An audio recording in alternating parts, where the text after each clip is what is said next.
What is up? What is up? What is up, ladies and gentlemen? Laker fans, Dodger fans, NFL fans. How's everybody doing today? I'm seeing the weather get better in LA. I don't know about NorCal, but those red skies are starting to clear up, so I'm glad things are starting to get a little bit better. Unfortunately, it's not getting any better for the Clippers. All that they look. If you guys think I'm being real hard on them, I'm talking a lot of shit about them, and I should probably lay off. Fuck all that. Fuck all that. Right here in LA, they were throwing their jabs at the Lakers and their fan base with those stupid ass billboards. What the fuck were they? The pride over ride. Something earned, not given. A bunch of bull propagandas all over LA. All over LA. Street lights over spotlights. Bro, Kawhi Leonard was doing his own commercial. I don't know what he's talking about. Spotlights over street lights and stuff. Whatever. But look, big news today. And I'm gonna compare this guy. I feel like LeBron got robbed, but big news, Giannis Antetokounmpo has been named NBA MVP. Congratulations, I guess. Shout out. So, I personally think that was false. That was a robbery. LeBron should have got it. You know where I stand with that. But looking at the numbers, yeah, I can't really say much. He did put up some good numbers. He was doing work. So, yeah.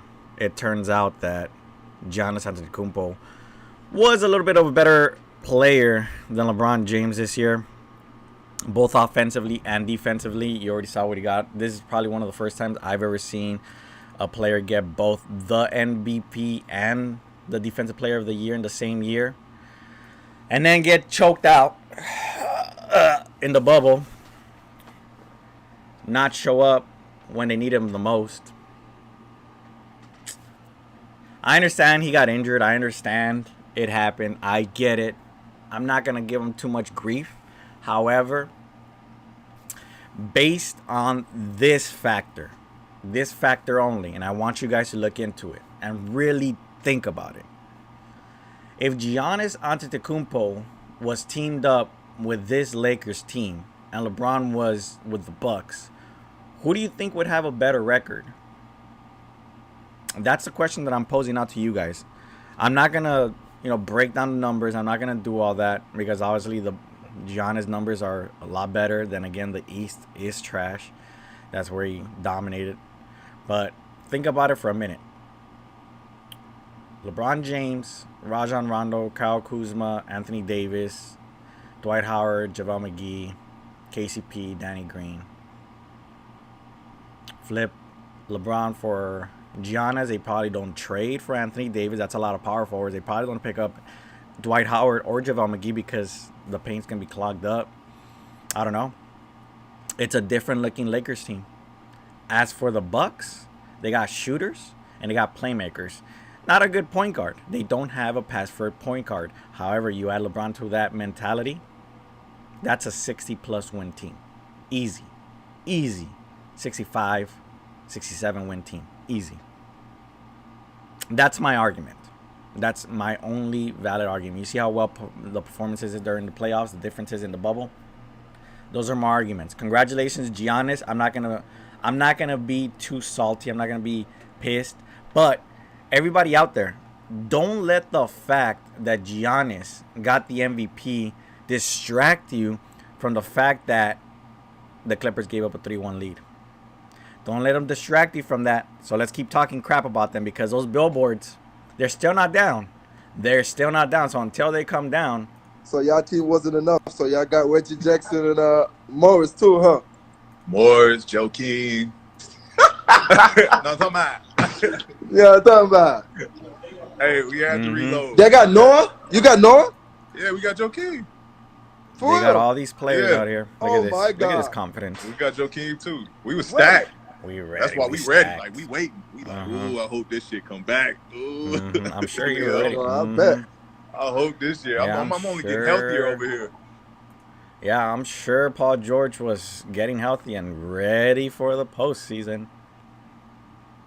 This is why you don't talk that trash. This is why you need to see. Here, I'm gonna be completely honest with you guys.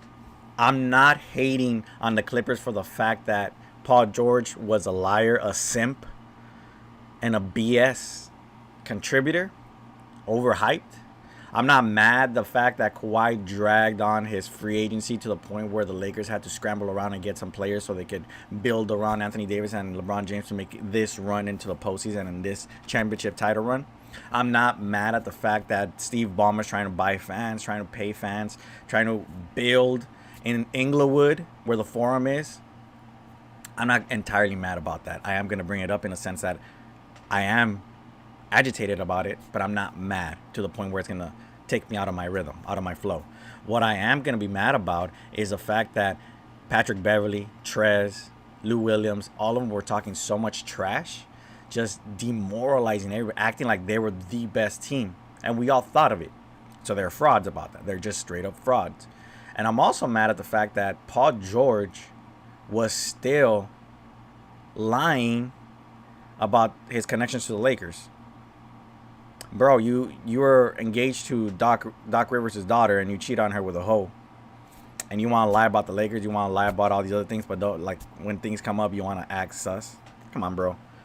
Relax with that. Anyways, to add more trash to the team that is the Clippers, I need to get the hell out of LA, not even build that in Inglewood, go straight to San Diego with the San Diego Padres and take the Chargers with you.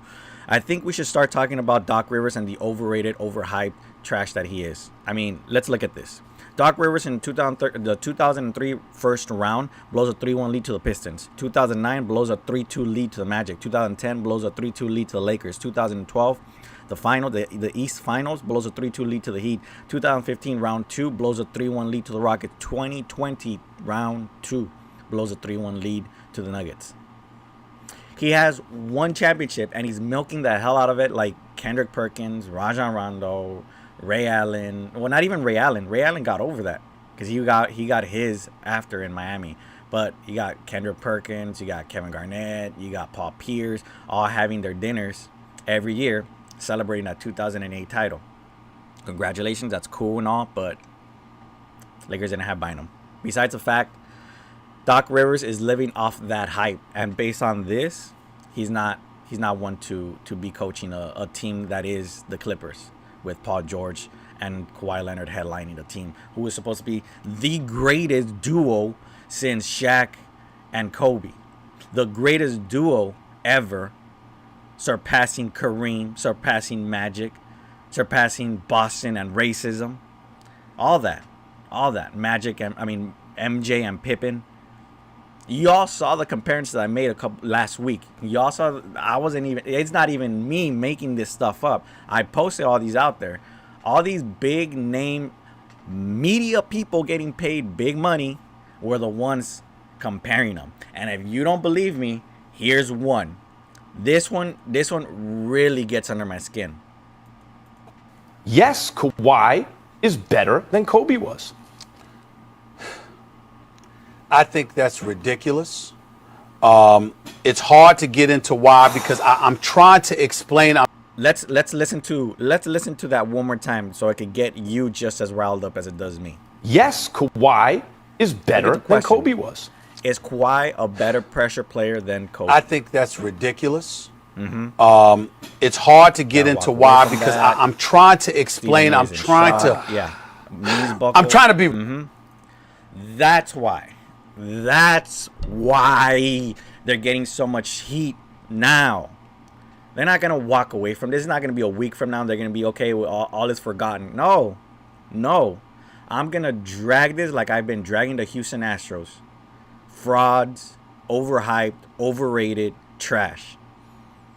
They're never going to be welcome. They're never going to be liked in LA. No matter how much money Steve Ballmer drops, he's just a peddler, man. They're just peddlers. But here's the good news, Laker fans. This team is about to get dismantled. They're going to get demoralized even more than they already are. First off, The Clippers should have lost in Game 6 had the Nuggets not blown that game in Game 2. Should have been done in 6. That's how trash they are. Secondly, you got teams that are now interested in some of these players that the Clippers have. First off, and I just heard this today, the 76ers are interested in Lou Williams. Given the fact that Philadelphia is a lot closer to Magic City, I have a feeling he might want to request that trade. And that's a huge blow to the Clippers if that were to happen. If they're listening or this gets spread out and they show Lou Williams and he sticks just for the mere fact that he wants to prove me wrong, that he can live without titties, cool. But the way I see it is your better shot at a title is with 76ers. They got Joel Embiid and they got Ben Simmons, who are playmakers. You got Kawhi Leonard and Paul George, who are Doc Rivers didn't even have a game plan for this. He just straight said, Kawhi, you're the man. Take care of it. Kawhi said, boop, beep, boop, bop, bop, boop, beep, beep, beep, boop, bop. Certified. And then went off and scored 0 points in the fourth. Paul George hit the backboard. Yeah, so I get the feeling that they didn't want to be there. I get it. But at the same time, you guys still showed up. It is what it is. So your better shot at a title is with the 76ers. They do need help. They do need that help. Also, the Toronto Raptors are getting ready to offer Trez some money. Look, Ballmer's probably not going to let him go. Whatever the Raptors are going to offer, Ballmer's going to say, nah, please, no. Here's what you want, and here's the Kawhi Leonard treatment. We're giving you we're giving you a penthouse in the Ritz right across the street. You want a private jet? You can share mine. That's what it's going to come down to, plain and simple. Uncle Dennis. Yeah, right. Yeah, right. Okay, so let's get on to some serious business because I got something for you guys to really pay attention. You guys are ready? We all know Kyrie. Next year, it's going to be an all-out battle. An all-out battle. You can't really predict unless injuries happen and Anthony Davis leaves the Lakers. You can't really accurately predict what's going to happen next year, who's going to be in the finals. Here's why. Number one, you got the Nets and Brooklyn with Durant and Kyrie. They are certified killers.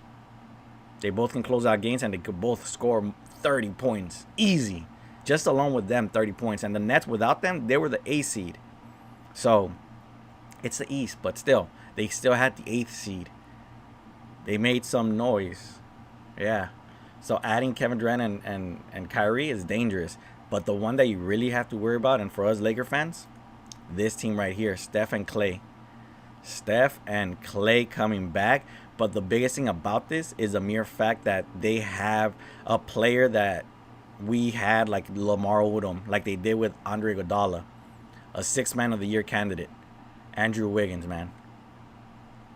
Andrew Wiggins wasn't wanted anywhere else, but somehow, some way, the Warriors said, we'll take him, and we'll definitely make something out of him. And next year is going to be a big deal for them because they also have the number 2 pick, which they could use to trade for something even more valuable, or they could draft a center for them to cover in the paint. Because Draymond's going to do his thing. He can shoot, too. So the Warriors are a problem. They're going to be a problem next year.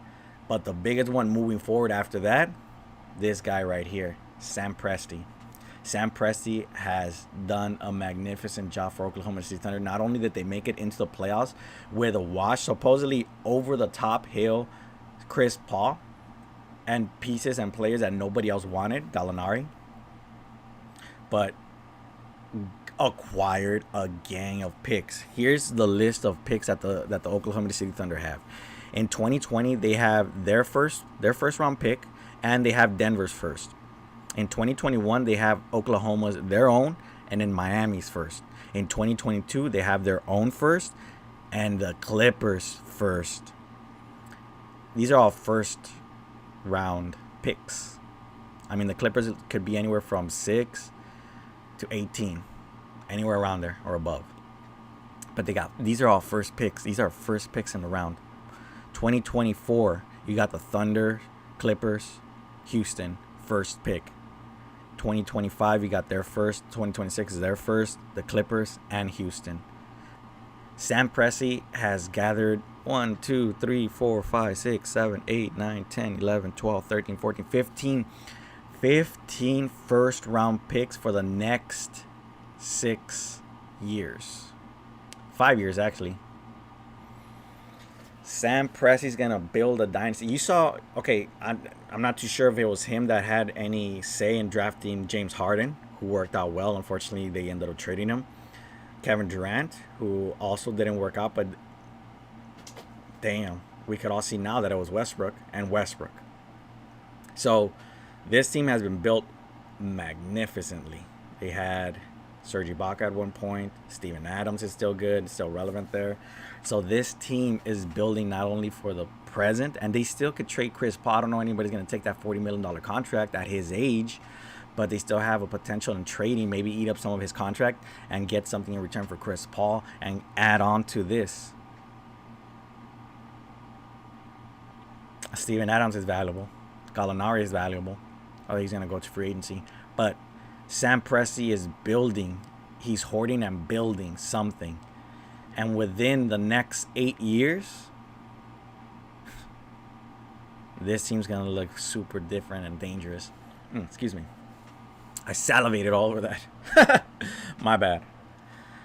All right. And like most of you guys are here for the Eastern Conference Finals, man. This is getting juicy. Celtics fans haven't been this upset since since the Dodgers traded for Mookie Betts and gave him a Mexican. They haven't been this so agitated and racist about it. But, yo, the Heat were down. Look at the score. I want you to look at the score. 48-39.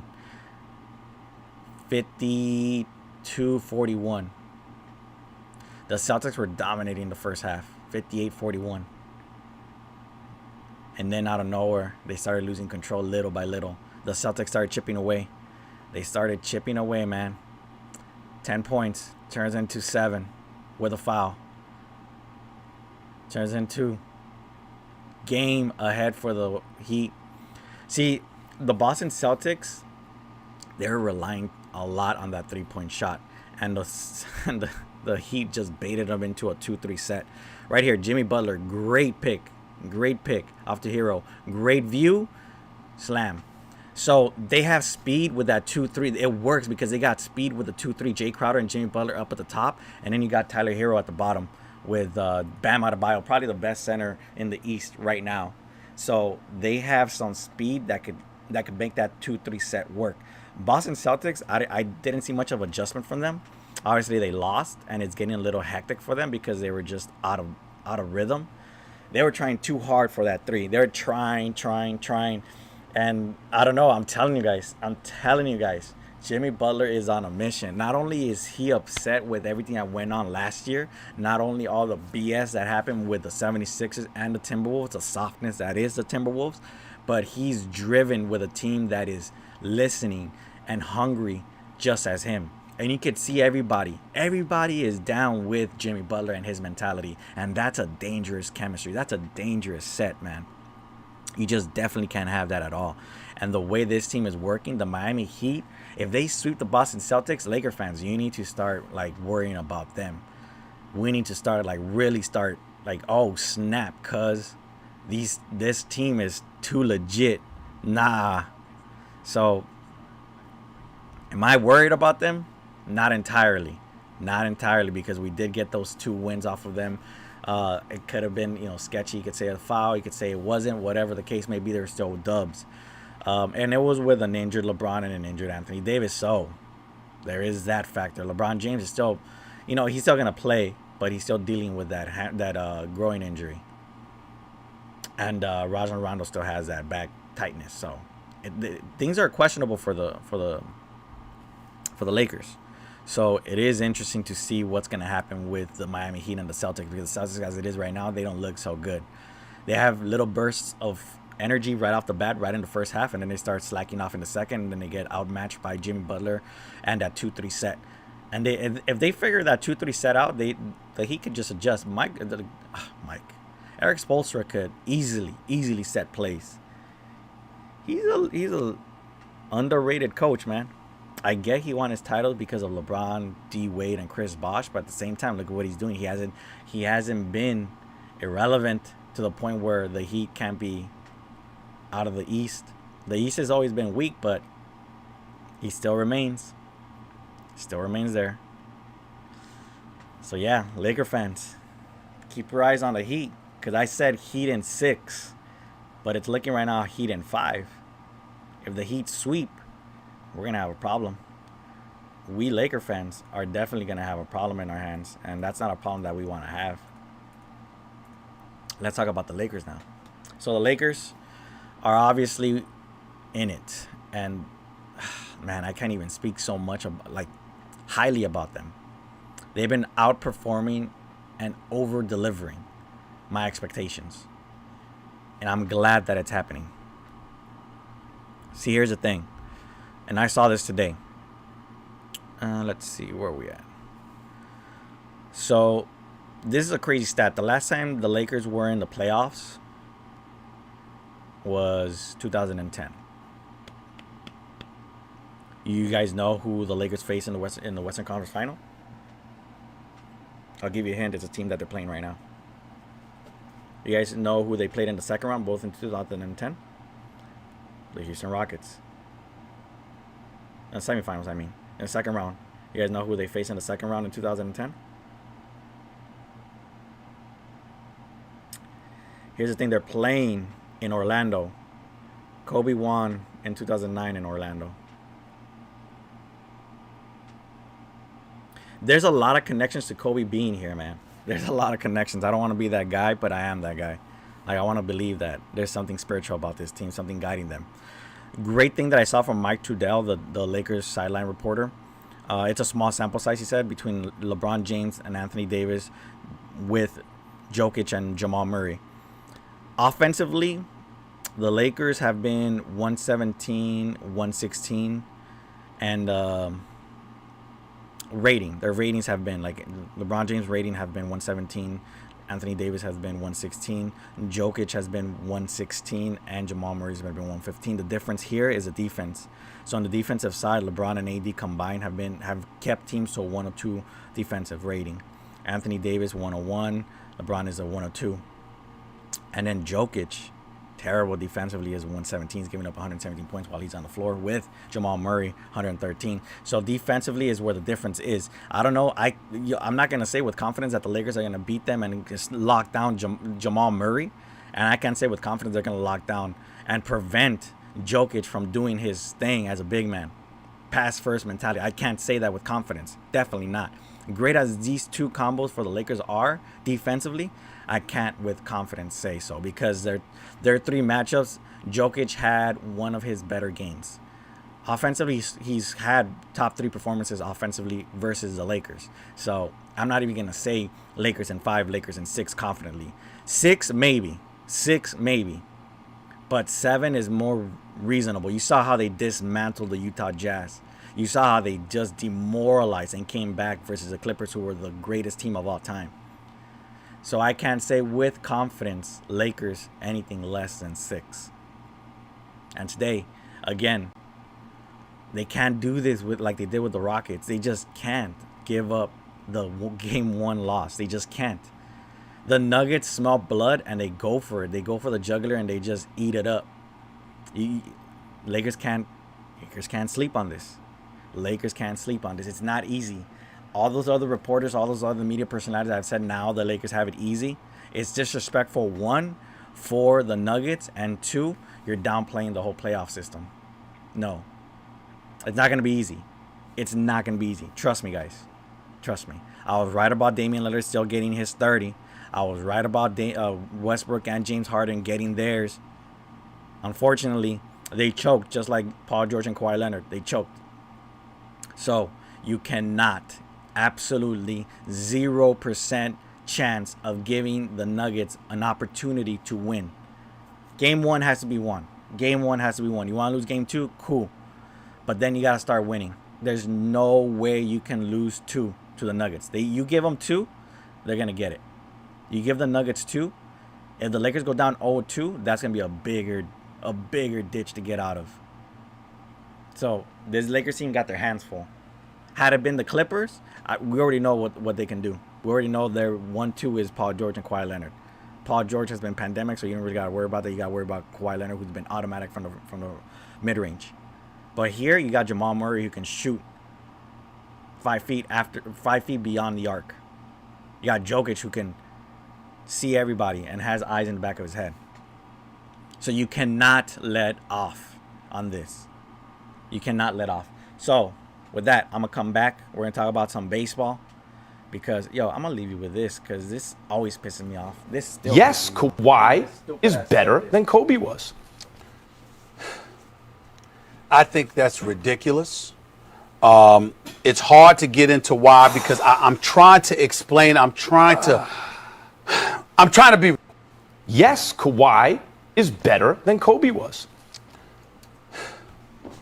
I think that's ridiculous. It's hard to get into why because I'm trying to explain. I'm trying to be. Yes, Kawhi. I hope you guys heard it enough. And here's the other trash about it. He's now working for ESPN LA. He's now representing ESPN LA Sports Radio. So you got to listen to him not only give bad takes on TV, but listen to him give bad takes on radio. Sometimes they're good. He's a great boxing analyst. But as you can see here, he's a LA hater. He straight up hates LA, man. I used to listen to him when he was with Marcellus Wiley in the afternoon drive time.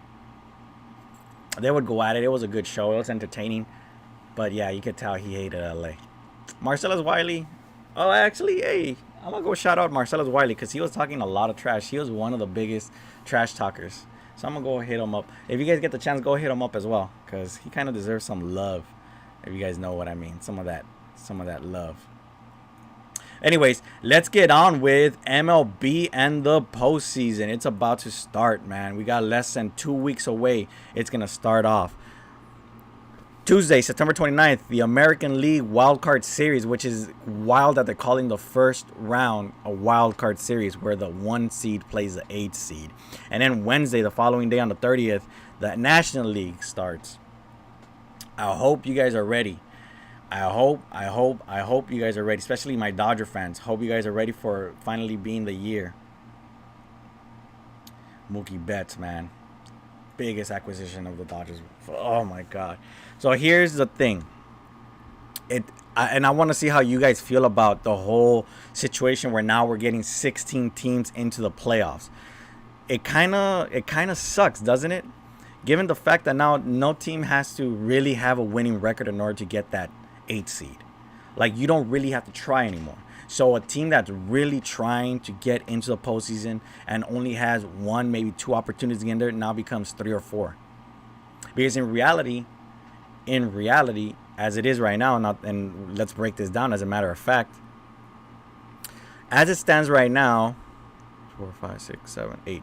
As it stands right now, 1, 2, 3, 4, 5, 6, 7, 8. The Dodgers would be facing the Philadelphia Phillies. Then you got the Padres facing off Cincinnati. You got the Chicago Cubs, San Francisco, Atlanta, Miami. So you can have 3 or 4 teams from the same division playing in the first round. So what's the point of winning the division?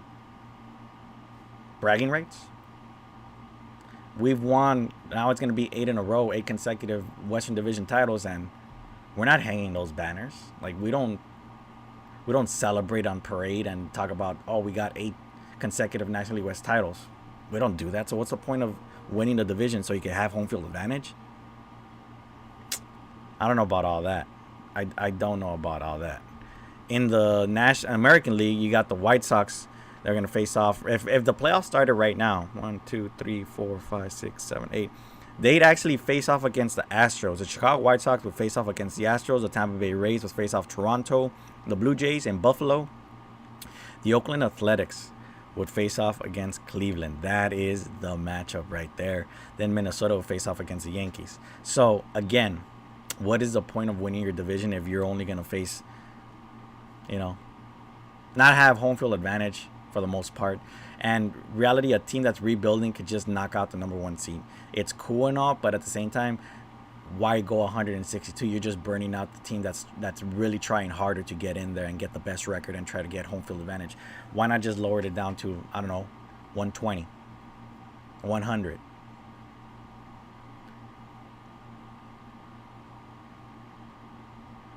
I don't find it fair that teams are really, really trying to win not only their division but to get home field advantage, yet you have a scrub team like the Houston Astros finding out that you need a trash can to win games, because offensively their numbers are still trash.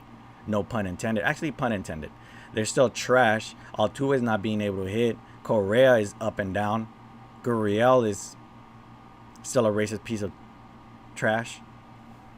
So you look at the teams that are really trying, they get into the postseason and they got to face off a team that didn't have to try to get in there, and they're probably fresh.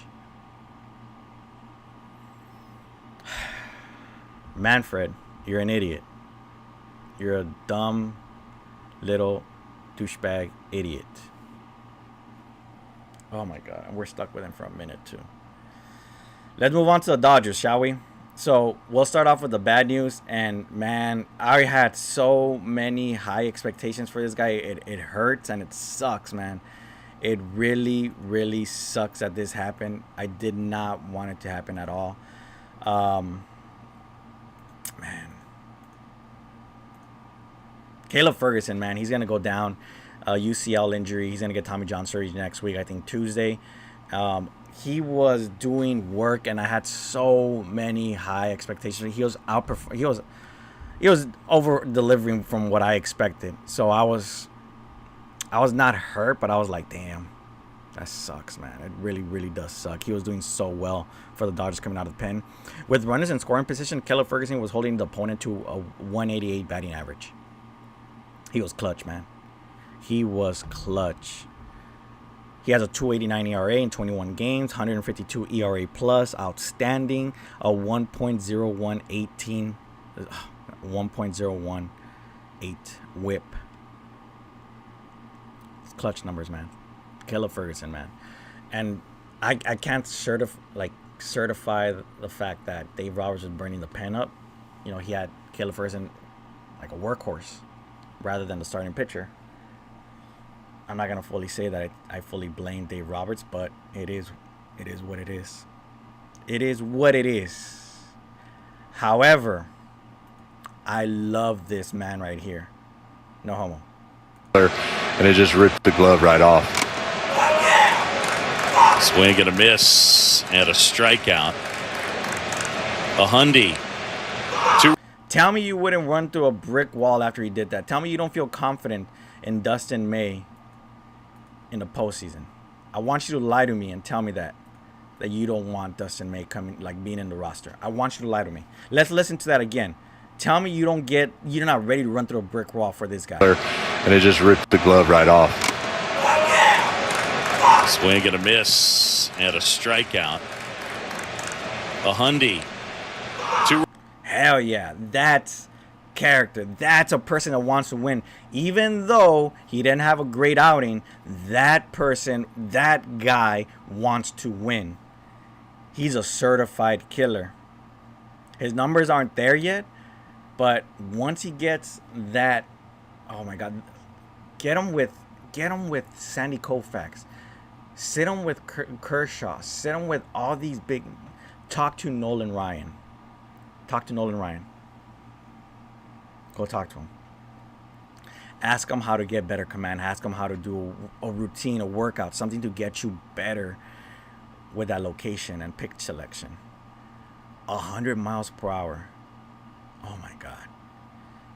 Yes, that is the man. So let's talk about the Padres. You know how they won the World Series back on Monday? I mean, I've been warning you guys about the Padres, respectfully, but it was a bullpen day, and Kolarek got in a little bit of trouble. Graterol get out of it real quick, but Kolarek was in trouble a little bit. Grisham pimped out that home run, and that was it. Died the rest of the series. AJ Pollock, man, listen, I'm not even going to do it next week. I'm just going to do it as soon as possible. I am respectfully gonna apologize, and I'm gonna do a respectful video for you to show my appreciation. However, what I'm not appreciating is the disrespect that I'm getting from Max Muncy, man. Yes, he got a hit, but he's been so atrocious at the plate. The Dodgers put in work offensively. Game 3 against the Padres, the defining game. And yes, this was meaningful. This meant something. Will Smith, man, Fresh Prince of LA, putting in work offensively and with the catching. Look at this. Oh, yes. Inject that straight into my veins, bro. Will Smith is becoming elite, bro, and he's young and under team control for the Dodgers for a minute. Cody Bellinger, he's also been struggling, but he seems to be okay, kind of, whatever, as long as he performs in the postseason. Dodgers are already in, were the first to clinch a spot in the postseason. Damn, Chris Taylor, man. Watch out for Chris Taylor. He's going to be... Here you go. Dustin May had a bad outing against the Padres. Gave up that home run, Profar, and then the home run to Machado. That's why he was pissed. But I would still feel confident with him coming out of the pen or in the starting rotation, starting pitching for the Dodgers in postseason. Baez, not so much. But again, he just came out of the DL, so I got to give him a little bit more time before I actually start giving him that regular bull that I give him every year. So game 3, bam, blown out of the water, and here comes the Padres. We didn't have Hosmer. We didn't have our pitchers. You guys didn't face sunshine. My Clevenger for you guys. So that's why the Clippers belong in San Diego. You guys are full of excuses and are ready for a basketball team who's also going to give you a lot of excuses. Steve Ballmer.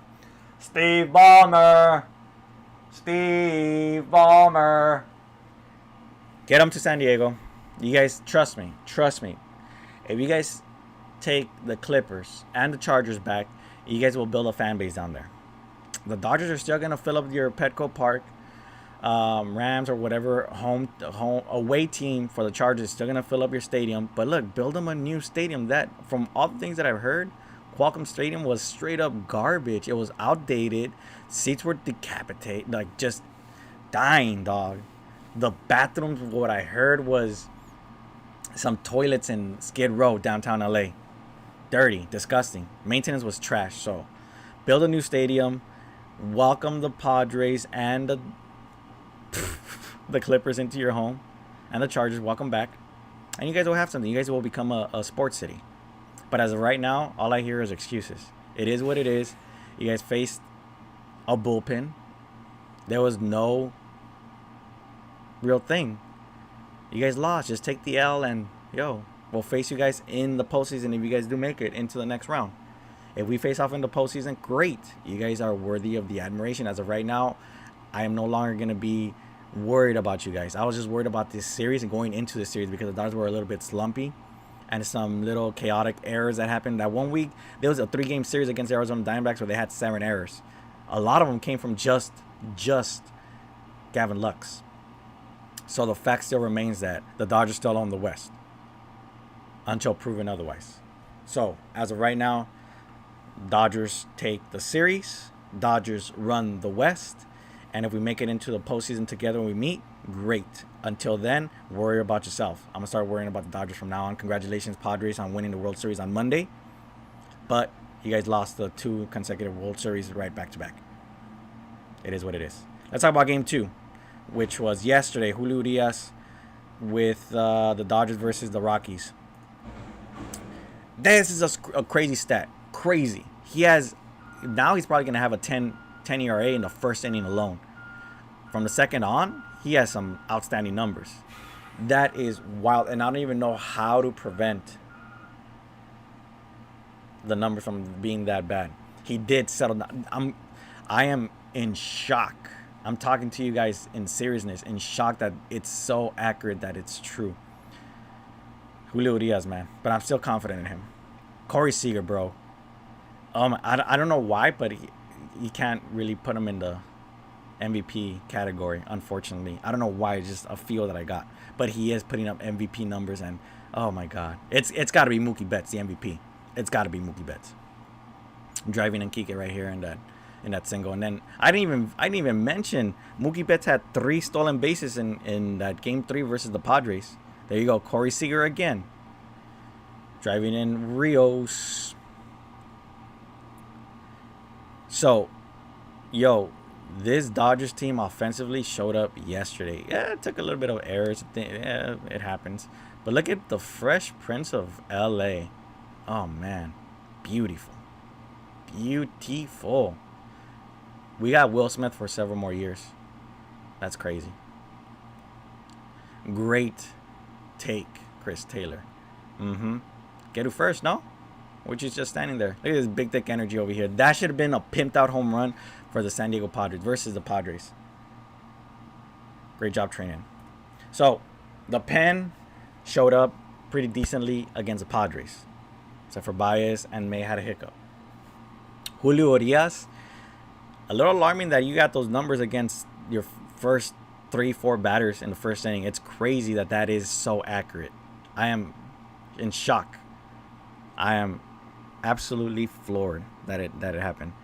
Corey Seager was a triple away from a cycle, but he's putting up again MVP numbers. I don't know why, but he's probably not going to get mentioned into the MVP categories. But for some reason, you have Juan Soto, who has played less games, getting nominations and getting recognition and getting mentioned along with the MVP. Right now, it's between Fernando Tatis and Mookie Betts. The fact that Fernando Tatis has been slumping the last 12 games, it's putting Mookie in the front seat. So I am definitely excited about this postseason coming up. As it stands right now, them facing the Phillies, that's going to be a task. Bryce Harper is also putting up MVP numbers. So, yeah, this postseason. And you can't even say, well, the Dodgers have the advantage because they faced the Phillies and this was the outcome. There's no way to see. I get last year, but it's a different team, different mindset, different scenarios, different journey. So everything's up in the air. No one has an advantage over anybody else. There's no home field advantage. There's no fans. There's no scouting report based on who the matchups were in this previous season to see what worked and what didn't work. You could only go off numbers from past, from a year ago or before that, to see if it'll still work this year. If the other team, the opponent, didn't make adjustments. So you can't definitely say, yeah, this team has the advantage over this other team because of this performance and that performance. If they advance and they face this team, this is what they got to do, and this is how they can perform to win it out. There's no way to face it. There's no way to view it. The only thing you got to do is trust and be confident about your own team. I'm confident in the Dodgers. Granted, they have injuries. They just got Joe Kelly back. Great. Julio Urias, his numbers in the first inning, which are outlandish, I can't scrub off, but I still have confidence in him. I would still take Kershaw, Buehler, Dustin May, Tony Gonsolin, Julio Urias, and Alex Wood is going today. Alex Wood is going out today for the Rockies, last minute setup. So I would still take the Dodgers starting rotation versus anybody else. Had Strasburg and Patrick Corbin been doing their thing, I would have, obviously said the national starting rotation is the best, but they're not in it. They're not even going to sniff the playoffs this year, unfortunately. They're hungover. That's a World Series hungover. Excuse me. So reality is, you can't definitely say this team has the advantage over the other unless they're in the same division. The Dodgers, if they were to face off the Giants, they were to face the Padres, you could say, yes, this is a team that they can beat because of this, and that. Because when they faced the Pen, they couldn't beat them. When they faced Kershaw took them to 7, and they couldn't hit off of him, so you got to go to the other Pen. You can't rely on certain pitchers for that to happen, blah, blah, blah. However, in this situation where right now it's the Dodgers versus the Phillies, you can't say they're going to sweep. You could say it's a free country. You could say it's going to be a sweep, but you can't confidently believe it. You can't stand behind it and say, yes, it's going to happen. It's going to be a sweep because the Dodgers are a better team. No, things could happen. Bryce Harper could hit a grand slam off of Kershaw, and we didn't see that coming. Even though he was ass last year and they faced the Dodgers and, they didn't do anything. So you can't really be confident about anything other than your own team. And I'm confident in the Dodgers. I'm confident in the Dodgers starting rotation. I'm confident in the offense except for Max Muncy, Jock Peterson, and Cody Bellinger. Those are the three that I'm not confident. And Kike Hernandez. Those are four key players. Chris Taylor's waking up. Mookie Betts is doing his thing, MVP caliber. Corey Seager's been doing his thing. AJ Pollock, man, I apologize to you. Will Smith, the Fresh Prince of LA. Yeah, you got 5-6 players that are going to perform offensively. Edwin Rios. And then Matt Beaty should be getting more reps. But you got some good offense coming out of the Dodgers. The starting rotation is key. You look, as long as the starting rotation goes 6, the pen only has to work 3. Kenley Jensen doesn't have to go 4. Hopefully not Dave Roberts. Hopefully you're not taking Kershaw out of the pen in game 5 again. Hopefully this year we're not doing the same stupid moves that we've done in the past that have burned us. Except for 2017, everything went right in 2017, except for the trash cans that were from the Astros side. That's on them. But you can't repeat what hasn't worked and try to have that Cinderella story. We cannot. I repeat, Dave Roberts, we cannot have a Cinderella story. Worry about getting the win. Don't worry about the ego. Don't worry about the character. Don't worry about the legacy that is of a player that has been proven wrong in the postseason. Worry about the win. If Kershaw, you put him out there and he does great. Pull him out and have it let's close it out. Don't leave him out there when he's sweating and burning gas. Like, that's it. We all notice and see when a player and a pitcher doesn't have it. Kenley Jensen versus the Astros, yet you left him out there to die. Kershaw. So, as long as Dave Roberts doesn't manage like Dave Roberts, the pitching, we should be good. We should definitely be good. Am I confident in the Dodgers? Absolutely. I see Mookie Betts doing big things this year. I see Corey Seager being the MVP. I think Corey Seager might be the World Series MVP. I see it. I can definitely see that. AJ Pollock could probably be co-MVP with NLCS co-MVP with, I don't know, Chris Taylor again.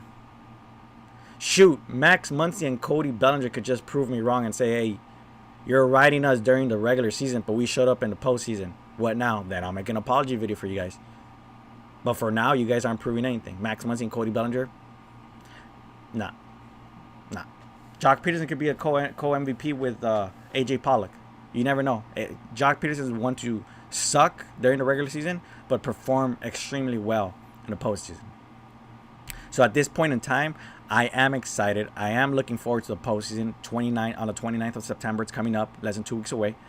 And I do see big things for this Dodgers pitching staff. So I do feel a little worried in the sense of health and the way Dave Roberts manages.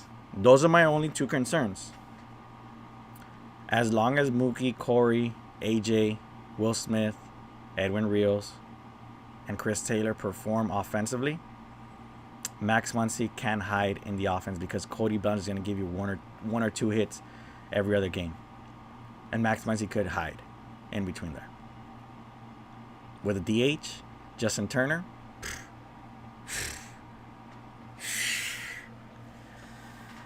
tell me that's not a team to fear. Tell me that's not a team. You got 4 or 5 players that are hitting 300. Let's actually find that out, shall we? Let's find out if the Dodgers have. They got Mookie Betts hitting 304. You got Corey Seager hitting 309. Justin Turner 295. Might as well just put him in the 300 category. Will Smith hitting 303. Chris Taylor 274. He's gone up from 224 to 274. AJ Pollock wasn't here today, but yo, AJ Pollock has been putting in work, so I'm giving him the utmost respect, as you guys could tell. 278. Hell yeah. Gavin Lux, man. I'm telling you guys, we made a mistake. Alec Verdugo made a mistake, bro.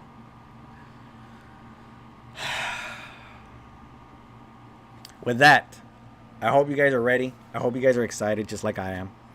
And if you guys have any other concerns, what are they? Because for me, it's just Dave Roberts. To be fair and quick to the point, it's Dave Roberts. That's my concern. Max Muncy, he could wake up.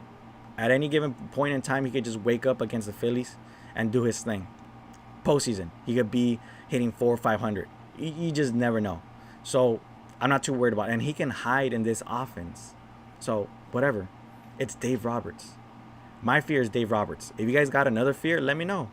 I wanna see what your guys' thoughts are.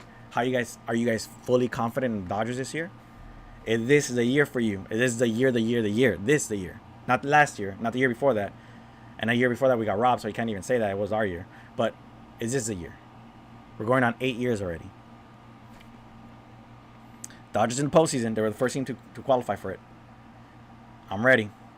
I'm ready for it. Hope you guys are too. So with that, I hope everything turns out right today for the Lakers, because as it is a little worrisome, little interesting. They took out 2 teams back from 3-1 leads. So, yeah, they better put some respect on the Nuggets. With that being said, thank you guys for tuning in. Make sure, I don't know if YouTube's changing their policy or something, but you can still follow me on the other social medias, and we could definitely talk about this. And you know, I like talking trash. I like that. I'm always ready for it. So with that, thank you guys for tuning in. You guys be safe, be well out there. It's starting to get good out here. Like the air's starting to get pure. Hoping everything clears up. You guys get better. Happy birthday to all the people that are out there celebrating their birthdays in quarantine. And with that, take care. Be safe. See ya.